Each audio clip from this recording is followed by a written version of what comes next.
Hello நண்பர்களே, நான் உங்கள் சமையல்காரன். இன்றைக்கி பார்த்தீங்கன்னா நம்ம வந்து ஒரு 5 நிமிஷத்தில் ஒரு சூப்பரான ஒரு அடிப்படையான ஒரு ரசத்தை செய்ய போகிறோம். அதுக்கு தேவையான பொருட்களை பார்த்துருவோம். மாங்காய் ரசம் இதுக்கு பேர். 2 தக்காளி, ஒரு 2 காஞ்ச மிளகா, ஒரு ஸ்பூன் ஜீரகம், ஒரு ஸ்பூன் மிளகு, ஒரு பச்சை மிளகா, ஒரு கைப்பிடி அளவுக்கு மாங்காய், நல்லா புளிப்பு மாங்காங்க. இது வச்சு நம்ம ஒரு அருமையான ஒரு ரசம் செய்ய போகிறோம். மாங்காய் ரசம். கொஞ்சம் கருவேப்பிலை கொத்தமல்லிங்க, நான் காமிக்கிறேன். கருவேப்பிலை கொத்தமல்லிங்க. வாங்க எப்படி செய்கிறதுன்னு நம்ம ஆரம்பிச்சிடுவோம். அடுப்பை பற்ற வச்சுக்குவோம் நண்பர்களே.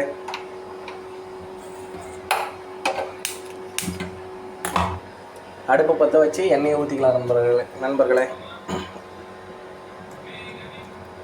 தேவையான அளவுக்கு எண்ணெயை ஊற்றிட்டோம். பார்த்திங்கன்னா நம்ம வந்து இதில் வந்து இந்த மிக்சியில் வந்து இந்த தக்காளியும் இந்த மாங்காவும் அரைச்சி எடுத்துப்போம். இந்த மாங்காய், தக்காளி, பச்சை மிளகா, மிளகு, சீரகம்லாம் ஒன்றும் பாதியமாக அரைச்சி எடுத்துப்போம் நண்பர்களே. சரிங்களா? தக்காளியை அரைச்சி எடுத்துக்கிட்டோம் நண்பர்களே.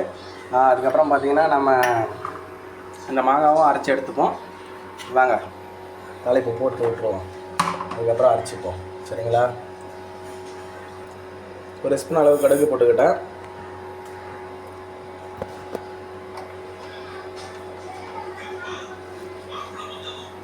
காஞ்ச மிளகாய் சேர்த்துக்கிட்டேன்.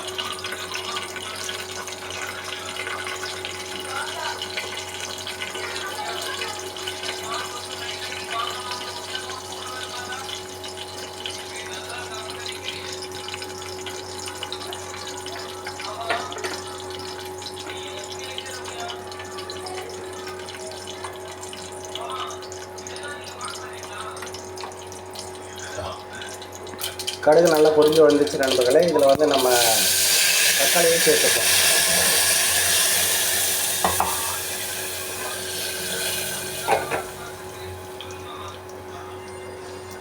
தக்காளி சேர்த்ததுக்கப்புறம் இதில் வந்து நம்ம மசாலா சேர்த்துப்போம். ஒரு 1/2 ஸ்பூன் மஞ்சள் தூள். அவ்வளோதாங்க.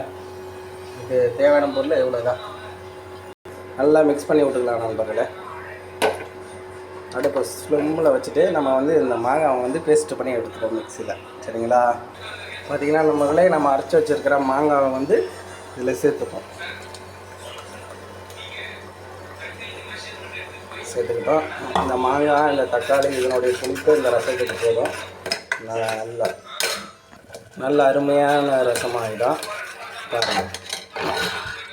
பார்த்துட்டு இதில் நம்ம தேவையான அளவுக்கு தண்ணி சேர்த்துக்கலாம் நண்பர்களே. நான் ஒரு 3 கிளாஸ் அளவுக்கு தண்ணி சேர்த்துக்கிறேன். ஓகே நண்பர்களே, நம்ம தண்ணியை சேர்த்துக்கிட்டோம். இப்போ இதில் வந்து தேவையான அளவுக்கு உப்பு சேர்த்துப்போம். மாங்காய் ரசம் அருமையாக இருக்குங்க. ஒரு முறை வீட்டில் வச்சு செஞ்சு சாப்பிட்டு பாருங்கள். பக்காவாக இருக்கும். ஒரு 3 ஸ்பூன் உப்பு சேர்த்துக்கிட்டோம். இதில் கொஞ்சமாக சர்க்கரையை சேர்த்துக்கணும். கொஞ்சமாக ஒரு 1/2 ஸ்பூன். ஏன்னு கேட்டிங்கன்னா புளி கொஞ்சம் அதிகமாக இருந்தாலும், காரம் கொஞ்சம் அதிகமாக இருந்தாலும் அது இது இழுத்துடும். ஒரு 1/2 ஸ்பூன் நான் சர்க்கரை சேர்த்துக்கிட்டேன். சரிங்களா? அவ்வளோதான். ஒரு ஈஸி மெத்தடு நண்பர்களே. பார்த்திங்கன்னா நம்மளுடைய ரசம் வந்து கொதி வந்துருச்சு. இதில் பார்த்திங்கன்னா மாங்காய் ரசம் கொதி வந்துருச்சு. இதில் வந்து நம்ம கருவேப்பிலை, கொத்தமல்லி சேர்த்துப்போம்.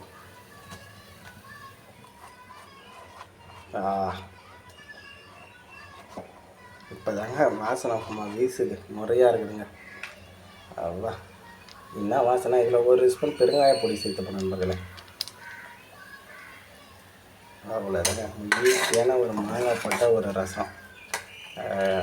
எடுத்து ஒரு முறையாவது இந்த மாதிரி செஞ்சு சாப்பிட்டு பாருங்கள். மாங்காய் போட்ட ரசம் இது வந்து நம்ம ஊர் சைடில் தான் நம்ம பாட்டிங்க செய்கிற ரசங்க. இது அந்த காலத்து ரசம் சொல்லுவாங்க. மாங்காய் போட்ட ரசம் முறையாக இருக்கும். ஒரு முறையாவது செஞ்சு சாப்பிட்டு பாருங்கள். இந்த மாதிரி மாங்காய் போட்டு வீசுதுங்க. இந்த வீடியோ பிடிச்சிருந்தால் லைக் பண்ணுங்கள் நண்பர்களே. ஒரு சப்ஸ்கிரைப் பண்ணுங்கள். அடுத்த வீடியோவில் பார்ப்போம். நன்றி, வணக்கம் நண்பர்களே.